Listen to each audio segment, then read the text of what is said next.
उत्पत्ति अध्याय 30। जब राहेल ने देखा कि उससे याकूब के लिए संतान उत्पन्न नहीं हुई, तब वो अपनी बहन से ईर्ष्या करने लगी। उसने याकूब से कहा, मुझे संतान दो, अन्यथा मैं मर जाऊंगी। राहेल के प्रति याकूब का क्रोध भड़क उठा। वो बोला, क्या मैं परमेश्वर के स्थान पर हूं जिसने तुझे गर्भवती होने से वंचित किया है? राहेल ने कहा, देखो, मेरी सेविका बिल्हा है, तुम उससे सहवास करो, जिससे वो मेरे घुटनों पर संतान को जन्म दे। शायद उसके माध्यम से मुझे संतान प्राप्त हो। अतः उसने अपनी सेविका याकूब को दी कि वो उसकी स्त्री बने। याकूब ने उसके साथ सहवास किया। बिल्हा गर्भवती हुई और उसने याकूब से एक पुत्र को जन्म दिया।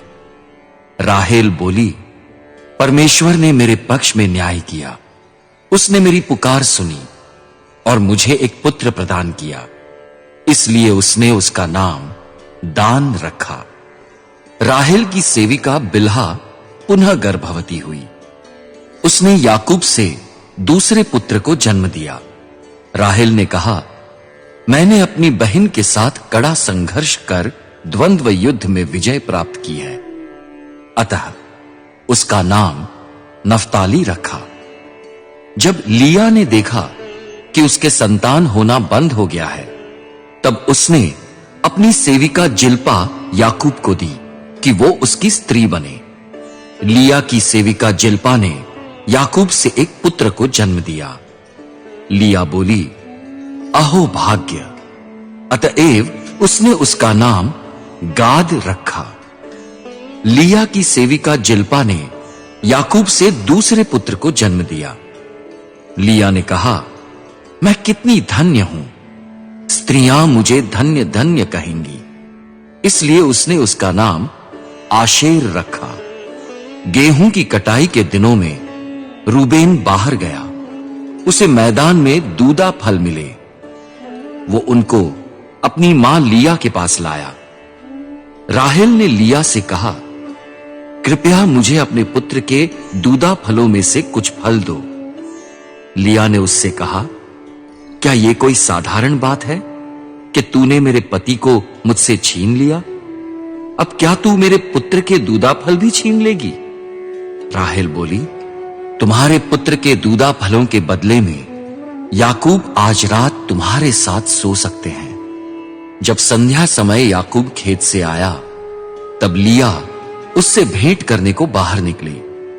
लिया ने कहा, तुम्हें मेरे पास आज रात आना ही होगा, क्योंकि मैंने तुम्हें अपने पुत्र के दूदा फलों के बदले में किराए पर लिया है। याकूब उस रात लिया के साथ सोया। तब परमेश्वर ने लिया की प्रार्थना सुनी। वो गर्भवती हुई और उसने याकूब से पांचवें पुत्र को जन्म दिया। लिया ने कहा, परमेश्वर ने मुझे मेरी मजदूरी दी है, क्योंकि मैंने अपनी सेविका अपने पति को दी थी। अतएव उसने उसका नाम इस्साकार रखा। लिया पुनः गर्भवती हुई। उसने याकूब से छठे पुत्र को जन्म दिया।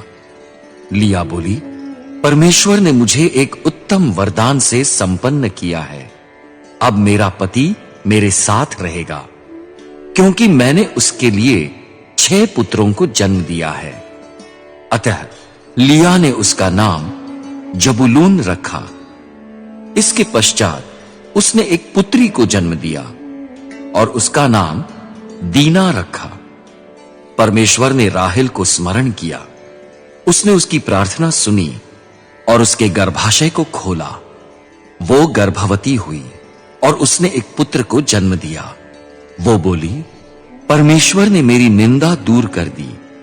उसने ये कहते हुए उसका नाम यूसुफ रखा कि प्रभु उसे एक और पुत्र प्रदान करे। जब राहेल ने यूसुफ को जन्म दिया, तब याकूब लाबान से बोला, मुझे विदा कीजिए कि मैं अपने घर अपने देश जाऊं। मुझे मेरी पत्नियां, मेरी संतान दीजिए, जिनके लिए मैंने आपकी सेवा की है।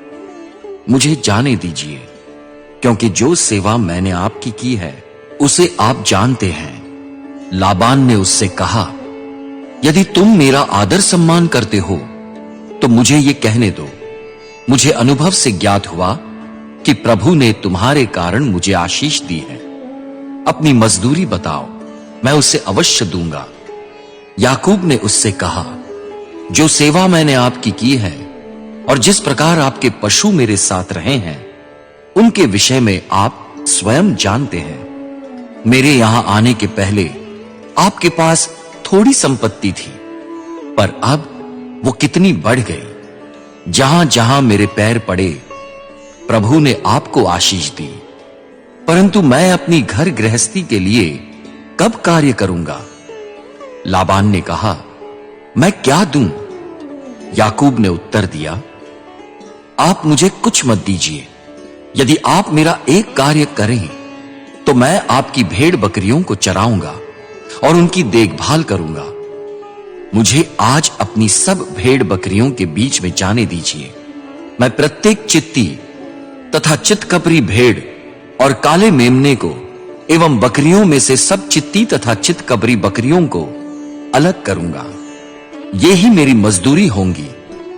जब आप मेरी मजदूरी में प्राप्त भेड़ बकरियों का निरीक्षण करने आएंगे, तब उस दिन मेरी सच्चाई ही मेरे बदले आपको उत्तर देगी। रेवड़ की ऐसी बकरी जो चित्ती और चितकबरी न होंगी, और ऐसा मेमना जो काला न होगा, यदि मेरे पास पाए जाएंगे तो वे चोरी के कहलाएंगे। लाबान ने कहा, ठीक है, जैसा तुमने कहा है वैसा ही करो। पर उसी दिन लाबान ने सब धारीदार और चितकबरे बकरों, सब चित्ती और चितकबरी बकरियों को, जिन पर सफेद धब्बे थे, और समस्त काले मेमनों को अलग करके अपने पुत्रों के हाथ सौंप दिया। उसके बाद वो इस रेवड़ को लेकर याकूब से दूर 3 दिन के मार्ग की दूरी पर चला गया। याकूब लाबान की भेड़ बकरियों को चराने लगा। याकूब ने चनार, बादाम और अमोन के वृक्षों की हरी झड़ियां ली। उसने उनके कहीं-कहीं छिलके छील डाले, जिससे उनके भीतर की सफेदी दिखाई दे सके। उसने छिली हुई छड़ियां भेड़ बकरियों के सम्मुख नालियों में, अर्थात नांदों में, जहां वे पानी पीने आती थी, खड़ी कर दी। जब वे पानी के लिए आईं, तब गाभीन हो गई। भेड़ बकरियां छड़ियों के सम्मुख गाभीन हुई थी, इसलिए उन्होंने धारीदार, चित्ती वाले और चितकबरे बच्चों को जन्म दिया। याकूब ने मेमनों को अलग किया और अपने रेवड़ के मुंह को लाबान के धारीदार और काले पशुओं की ओर किया। उसने अपने झुंड को अलग रखा। उसने लाबान के रेवड़ में उन्हें मिलने नहीं दिया। जब सबल भेड़ बकरियां गाभिन होती, याकूब उनकी आंखों के सामने नांदों में छड़ियां रख देता, जिससे वे उन्हें देखकर गाभिन हो। किंतु वो रेवड़ की दुर्बल भेड़ बकरियों के सम्मुख छड़ियां नहीं रखता था। अतएव लाबान को दुर्बल भेड़ बकरियां प्राप्त हुई, परंतु याकूब को सबल। इस प्रकार याकूब अत्यंत समृद्ध हो गया। उसके पास अनेक भेड़ बकरियां, सेवक सेविकाएं, ऊंट और गधे हो गए।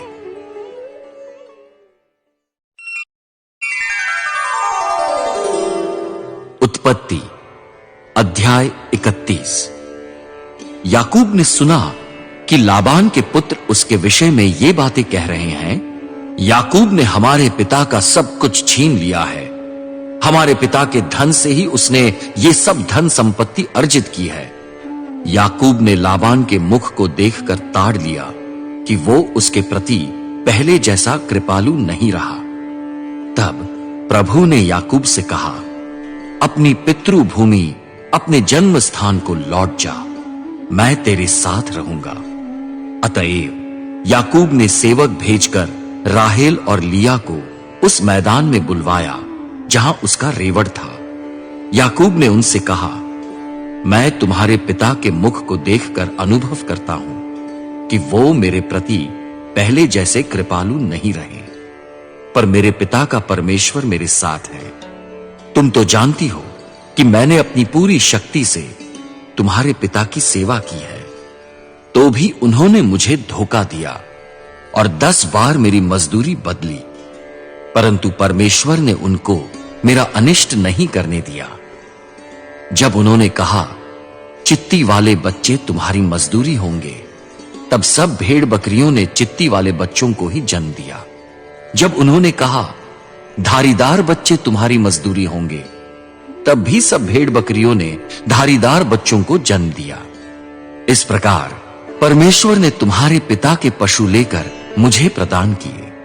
बकरियों की समागम ऋतु में मैंने आंखें ऊपर उठाई और स्वप्न में देखा, बकरियों पर चढ़ने वाले बकरे धारीदार, चित्ते और धब्बे वाले हैं। तब परमेश्वर के दूत ने स्वप्न में मुझसे कहा, याकूब। मैंने उत्तर दिया, क्या आज्ञा? सब बकरे धारीदार, चित्ते और धब्बे वाले हैं। लाबान तेरे साथ जो कुछ कर रहा है वो मैंने देखा है। मैं उसी बेतेल स्थान का परमेश्वर हूं जहां तूने स्तंभ को तेल से अभिसिंचित किया था, जहां तूने मेरी मन्नत मानी थी। अब उठ, इस देश से बाहर निकल और अपनी जन्मभूमि को लौट जा।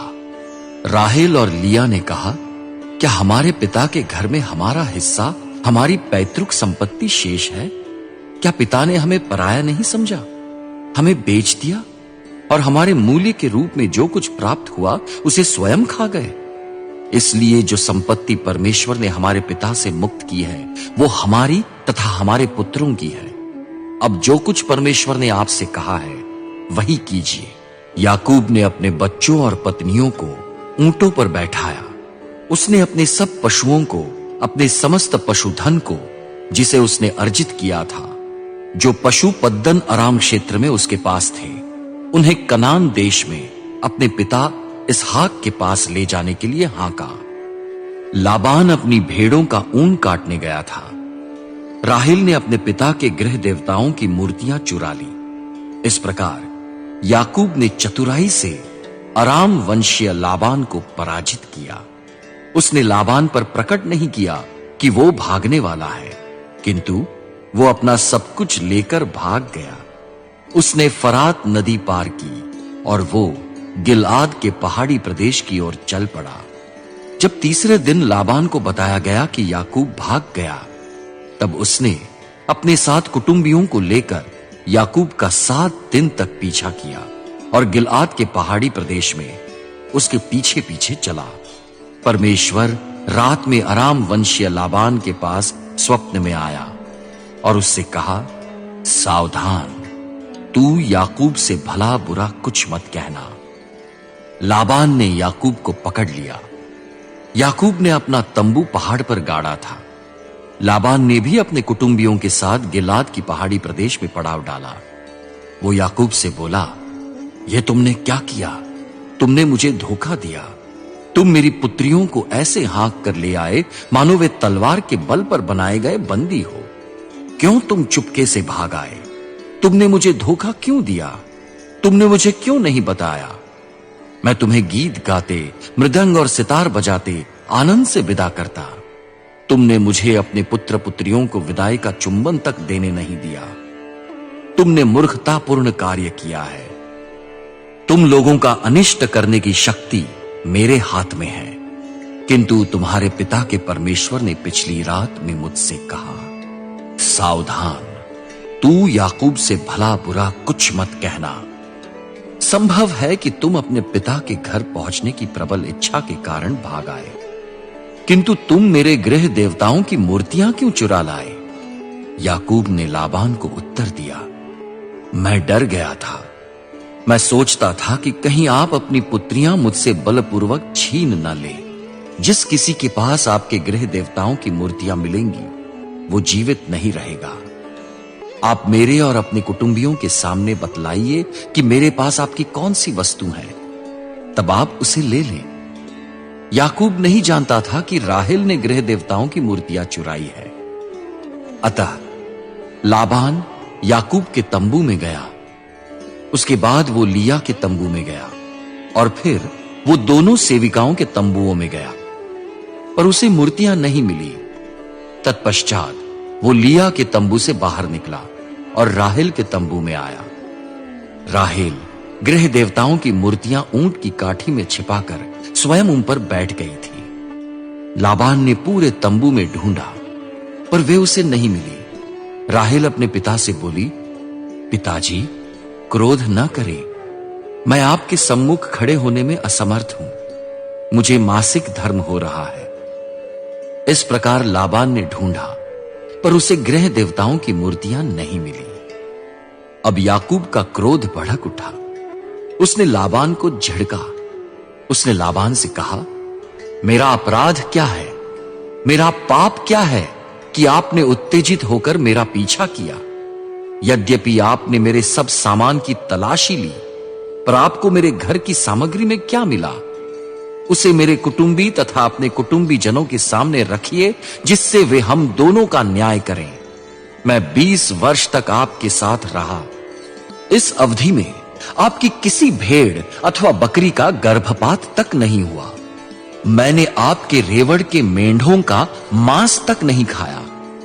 जिस पशु को जंगली जानवर मार डालते थे, उसे मैं आपके पास नहीं लाता था, और मैं स्वयं उस हानि की पूर्ति करता था। पशु की चोरी चाहे रात को हो अथवा दिन को, आप मुझसे ही उसकी क्षतिपूर्ति करवाते थे। मेरी ऐसी दशा थी, दिन की धूप और रात की ठंड से मैं मारा जाता था। मेरी नींद मेरी आंखों से भाग जाती थी। मैं 20 वर्ष तक आपके घर में रहा। मैंने आपकी 2 पुत्रियों के लिए 14 वर्ष तक और आपकी भेड़ बकरियों के लिए 6 वर्ष तक आपकी सेवा की। आपने 10 बार मेरी मजदूरी बदली। यदि मेरे पिता का परमेश्वर, अब्राहम का परमेश्वर और इसहाक का भयावह परमेश्वर मेरे पक्ष में न होता, तो आप निश्चय ही मुझे खाली हाथ विदा कर देते।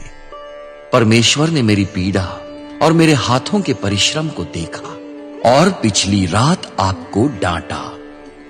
लाबान ने याकूब को उत्तर दिया, ये पुत्रियां मेरी ही पुत्रियां हैं, ये बच्चे मेरे ही बच्चे हैं, ये भेड़ बकरियां भी मेरी भेड़ बकरियां हैं। जो कुछ तुम देख रहे हो वो सब मेरा ही है। परंतु आज मैं इन पुत्रियों और इनसे उत्पन्न बच्चों के साथ क्या कर सकता हूं? अब आओ, मैं और तुम संधि करें, और ये संधि मेरे और तुम्हारे मध्य साक्षी बने। तब याकूब ने एक पत्थर लेकर उसे स्तंभ के रूप में खड़ा किया। उसने अपने कुटुंबियों से कहा, पत्थर के टुकड़े एकत्र करो। उन्होंने पत्थरों को एकत्र करके एक ढेर बनाया और वहां उस पर बैठकर भोजन किया। लाबान ने उस ढेर का नाम यगर साहदूता रखा, पर याकूब ने उसको गलएद कहा। लाबान ने कहा, आज से ये ढेर मेरे और तुम्हारे मध्य एक साक्षी है। अतएव उसने उस ढेर का नाम गलएद और उस स्तंभ का नाम मिस्पा रखा, क्योंकि वो कहता था, जब हम एक दूसरे से अलग होंगे, तब प्रभु मेरा और तुम्हारा निरीक्षण करता रहेगा।